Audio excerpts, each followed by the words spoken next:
Bonjour. Aujourd'hui,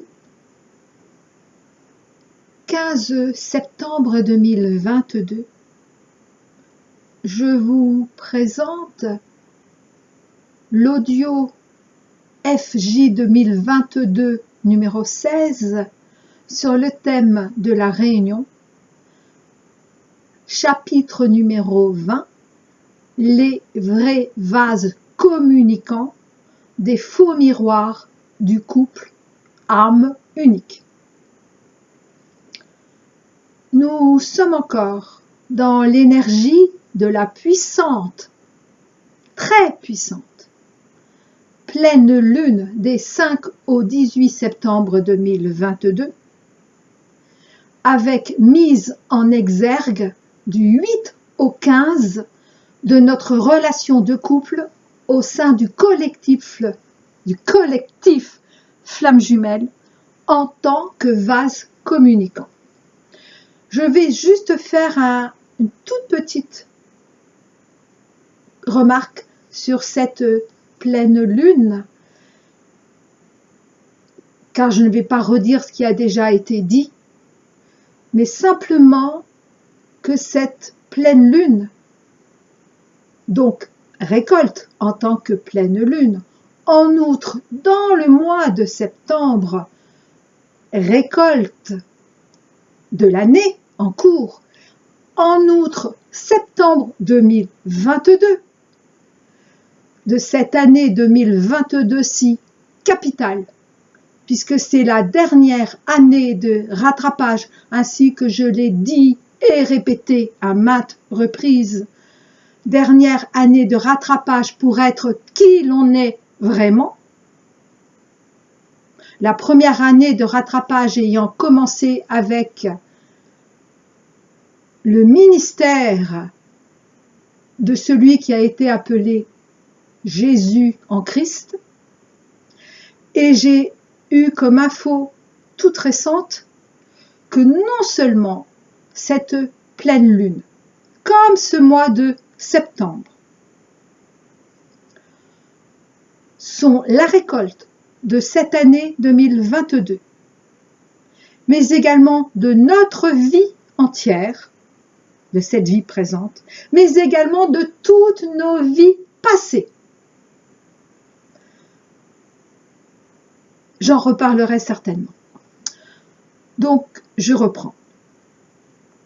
Ce présent audio, donc sur le thème de la Réunion, est une suite directe des deux précédents, à savoir celui du 30 août.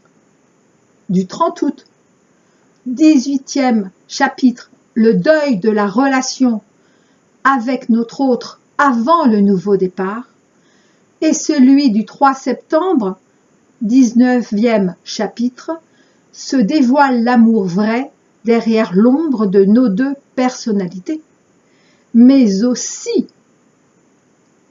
de l'audio du 8 août, 16e chapitre, la culpabilisation comme les émotions de nos autres sont différentes.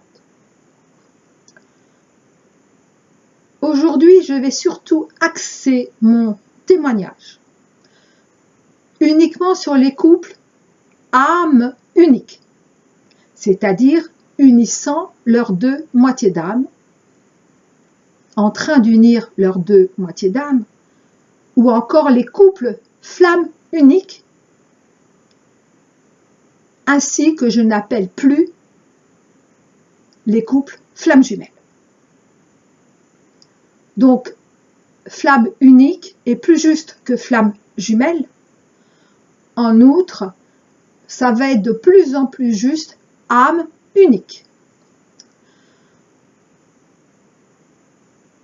D'ailleurs, à plusieurs reprises, j'ai insisté sur le fait que, contrairement aux couples fusionnels, nous ne sommes pas en miroir. D'ailleurs, aucun couple fusionnel n'est au sein du collectif Flamme Jumelle. Nous vivons en ce qui est appelé les vases communicants. Et en ce sens, nous sommes de parfaits vases communicants, comme aucun autre couple ne l'a jamais été et ne le sera jamais en dehors du collectif Flammes Jumelles. Seuls les couples âmes jumelles et flammes uniques sont de parfaits vases communicants. Et c'est en cela que notre parcours est si différent, mais aussi autant différencié pour des besoins également didactiques. Ce parcours est si percutant, exigeant, si déconstructeur de tout ce que nous avons cru être jusqu'à notre toute première rencontre avec notre bien-aimé. Et ce que, parfois, nous croyons encore être depuis cette rencontre. Mon audio précité du 8 août sur le chapitre numéro 16 du thème de la réunion donnait un exemple de nos fonctionnements différents en tant que dominante yang, donc soit en tant que dominante yang, soit en tant que dominante yin.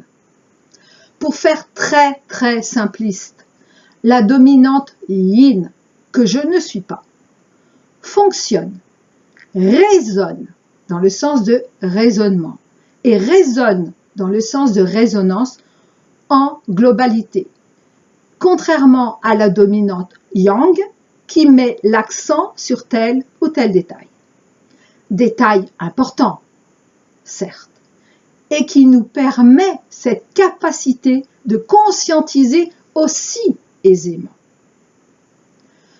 Nos autres, à dominante yin, qu'ils soient hommes en grande majorité ou femmes pour quelques-uns d'entre eux, sont tous sans exception ce que l'on appelle aussi l'âme éveillée en deuxième. Et donc, vous aurez bien compris que pour moi, je dis bien pour moi, il n'y a pas de personne à dominante yin qui soit éveillée en premier. Si elle est éveillée en premier, c'est qu'elle est yang. Alors évidemment, dominante, ça ne veut pas dire que moi qui suis à dominante yang, je n'ai pas de féminin. Ça ne veut pas dire non plus que mon couple intérieur ne soit pas tout proche de son équilibre. Mais en réalité, nous avons été éveillés en même temps. Et, pour faire très court, et les yin et les yang, mais de manière différente. Et ce, en tant que vase communicant, exactement en toute complémentarité. Pour notre part, je donne juste quelques exemples. En tant que dominante yang, même bien sûr si ce distinguo ne me satisfait pas et ne m'a jamais satisfait, mais il faut bien... D'accord. Oh, une bonne nouvelle. En fait, cela n'aura bientôt plus d'importance, ce distinguo, quand nous serons réunis, parce que alors nous serons devenus, redevenus un seul vase, pour terminer cette métaphore. Donc, en tant que dominante yang, nous avons tous été informés ou pris conscience de cette existence du phénomène dit des flammes jumelles. Nous connaissions déjà cette particularité qui nous distinguait, même si nous ne connaissions pas déjà qui était notre autre, donc notre complément.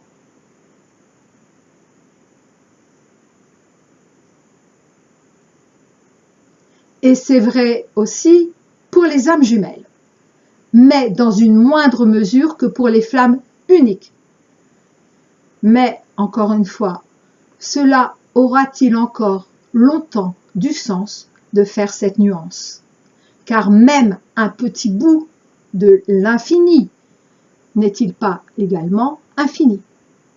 Un petit bout de l'amour, que nous sommes encore obligés de qualifier d'amour véritable, n'est-il pas également amour? Bref, tout ça pour dire que nos autres, donc ceux à dominante yin, n'ont pas été en reste. Depuis toujours, ils ont cru au grand amour, et même pendant leurs différentes expérimentations de l'amour, et donc de leurs différentes blessures, ils n'ont pas cessé d'y croire, même si souvent, ils aient fini par garder cet amour comme un trésor, le plus caché possible au monde extérieur, jusqu'à parfois un peu à eux-mêmes. Nos autres l'ont toujours su. Et même lors de notre rencontre, ont su avant nous que c'était nous ensemble. Ils l'ont su de suite, mais l'ont refusé, ainsi que vous le savez, et sont entrés dans leur déni. Mais ce n'est plus le cas aujourd'hui, n'est-ce pas? En revanche, c'est nous qui avons conscientisé le lien en premier. Mais après, pas dès la rencontre.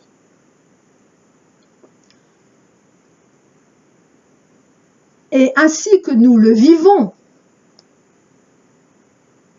aujourd'hui, nous savons qu'il y a eu très récemment comme une sorte d'inversion dans nos deux cheminements depuis la séparation. En fait, ce n'est pas réellement une inversion, car ceux qui vivent en cette fin de chemin séparé, de nos deux chemins séparés, donc en notre pré-réunion, est puissance 10 par rapport à ce que nous vivions en tout début de parcours séparés. De même, ce que nous vivons aujourd'hui est puissance 10 par rapport à leur fuite. Parce que nous avions déjà pris conscience de notre première moitié de parcours. Et donc, nous vivons ce moment que nous vivons, qu'on pourrait dire entre guillemets une certaine fuite, je dirais plutôt un retrait, du recul. Comme nous le vivons en toute conscience et que nous ne sommes pas dans le déni, et donc on se prend tout en pleine figure, directement, sans aucun déni, barrière, évitement, pour, on va dire, atténuer.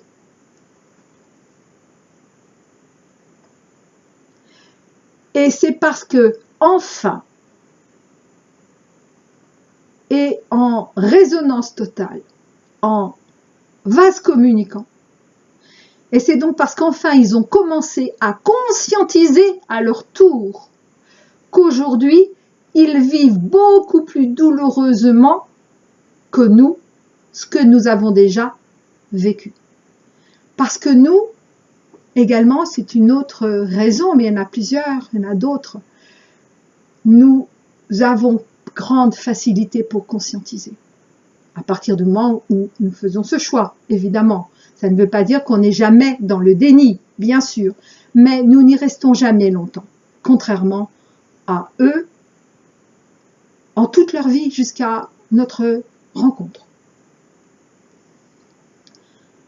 Un autre aspect, une autre conséquence peut-être aussi de nos deux vases communicants, c'est le fait que nous pouvons aujourd'hui leur apparaître à nos autres comme étant devenus indifférents, non seulement à leur prise de conscience difficile et exigeante, et ça nous le savons bien, mais également et peut-être surtout à leur évolution. Et ils ont évolué, bien évolué. Et nous en sommes heureux, heureuses. Mais cette fois-ci, alors qu'avant nous ne pensions qu'à eux, nous en sommes heureux, oui, mais pour eux. Et nous attendons sans impatience la fin de révolution nécessaire pour notre réunion, tout comme eux attendaient, mais inconsciemment, que nous soyons guéris pour revenir vers nous. Bientôt, quand nous aurons rempli et empli à la fois simultanément et réciproquement notre propre vase comme celui de l'autre, alors nous n'aurons plus besoin des vases communicants. Et nos deux fonctionnements ne seront plus en apparence opposés et donc souffrants pour tous les deux, mais bien strictement complémentaires et unis dans la même vision de l'amour, nos deux féminins unis n'étant plus qu'un, et dans la même expression de cet amour, nos deux masculins unis ne faisant plus qu'un.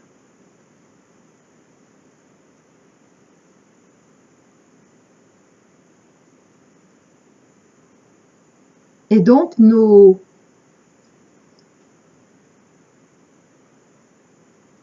deux vases ne faisant plus qu'un.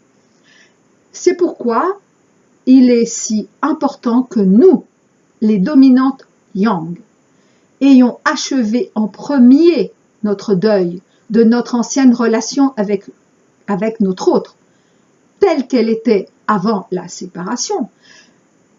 Même si nous avons connu des tourments, mais des merveilles également,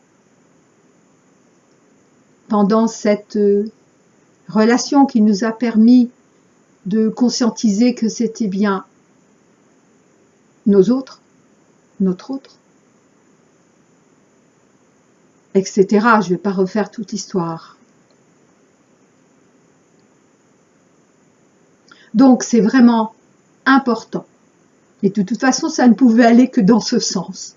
Que ce soit nous, les dominantes yang, qui ayons achevé en premier le deuil de notre ancienne relation, pour que nos autres entament à leur tour ce deuil salvateur d'avant notre nouveau départ ensemble. Car pour l'instant, bien qu'ils aient indéniablement bien avancé vers eux-mêmes, d'abord vers et pour eux-mêmes, et ça, ils sont en train de le comprendre, ils peuvent avoir encore l'impression, et le souhaiter aussi, ancien réflexe, que nous allons revenir pour reprendre comme avant, que c'est nous qui allons encore faire les pas vers lui. Ils sont extrêmement jaloux, et ce pour la première fois de leur vie, du fait que nous puissions envisager une autre relation qu'avec eux-mêmes. En effet, et ils ont raison, ils ressentent actuellement comme un gouffre entre nous, qui est en fait la place, toute la place offerte par la libération de tous nos passés, de nos vies, alors je parle de cette vie-là, de tous nos passés affectifs, quels qu'ils soient, familial, amical, et puis bien sûr, surtout en premier, amoureux, et tout dernièrement, par la libération de notre relation passée avec eux, donc par le deuil que nous sommes en train d'achever. Donc voir à ce sujet un des audios que je cite en début de témoignage. Alors très vite, eh ben non. J'entends qu'en fait, ils ont déjà commencé à conscientiser que eux non plus ne pourront pas et ne voudront pas poursuivre notre relation là où elle en était. Waouh! Ils sont donc au tout début de leur propre deuil, oui. Ainsi, ils sauront également accepter toute la place en nous, celle que nous avons faite, comme en eux, celle qu'ils vont faire, comme en notre couple, pour accueillir la paix véritable, l'amour véritable, l'harmonie véritable de notre lien.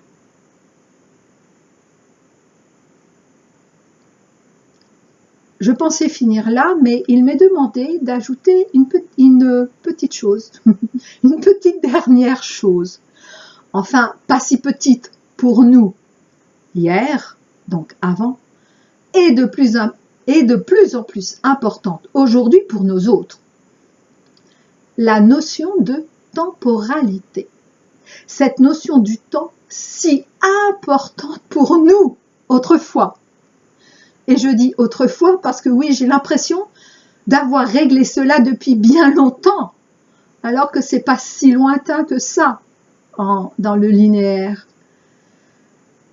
Donc cette notion de temps si importante dans cette attente qui nous semblait interminable, parce que nous savions, avec raison, que nous allions et que nous devions nous retrouver. Eh bien aujourd'hui, ce sont eux qui patientent, en fait, qui ont cru patienter et qui ont cru pouvoir ainsi patienter sans limite de temps, hein, parce que ce qui caractérise le yang également, donc notre masculin intérieur aussi, c'est le temps. Si on pouvait dire pour le féminin, ce n'est donc dominante yin en l'occurrence, pour nos autres, ce n'était pas le plus important. Alors, est-ce que ça voudrait dire que le féminin, ce serait plutôt l'espace? Et ensemble, on serait donc, pour pouvoir vivre, être incarné dans cette dimension 3D, l'espace-temps. Peut-être. En tout cas, je n'ai pas réponse de la part du ciel. Mais bon, peut-être que je dis une bêtise, peut-être pas. En tout cas, en partie, je pense que j'ai raison, mais peut-être pas complètement. Donc, en tout cas, en revanche, cette notion de temps, à la fois, nous la connaissons bien et d'une certaine façon, nous la maîtrisions bien. Et donc, nous étions dans le contrôle de ce temps. Mais nous le sommes de moins en moins, donc on a lâché prise aussi. Pas complètement, mais pas mal, pas mal. Et donc, ils ont cru pouvoir ainsi patienter sans limite de temps, comme ils savent faire, concernant notre retour vers eux. Eh oui, ils attendent un peu moins. C'était à nous de revenir vers eux. Alors que, combien de fois on est allé vers eux? Même quand ils nous ont jetés ou discrédité ou renié notre lien. Et donc là, ils ont cru pouvoir patienter concernant notre retour, mais du moins au minimum en 5D, car ils ne le ressentent même pas en 5D. Mais ça sera l'étape suivante. Mais on n'y est pas encore. Alors au moins, au minimum donc en 5D, car ils savent parfaitement que nous avions décidé de continuer, et que nous l'avons fait, hein, notre chemin sans ne plus nous retourner pour les assister. Mais, et leur jalousie, nouvelle pour eux, va de pair avec cette impatience toute nouvelle également. Ils commencent à trouver le temps long. Ah bon? Ah non, mais qu'est-ce qu'il ne faut pas entendre? Et ce, jusqu'à ce que, enfin, ils se bougent et fassent ce véritable premier pas vers nous qu'ils n'ont jamais fait. Ils ont pu faire semblant, mais ils ne l'ont jamais fait véritablement. Donc ce premier pas, en réalité, en premier, vers eux aussi, mais vers eux en premier. Et ce, en toute conscience. Et ça, c'est nouveau. et non plus sans savoir réellement le pourquoi du comment. Et ils vont en avoir des réponses. Et ils ont commencé. Et ces réponses ne pourront que les ramener à leur maison, à notre maison. Je vous dis à très bientôt.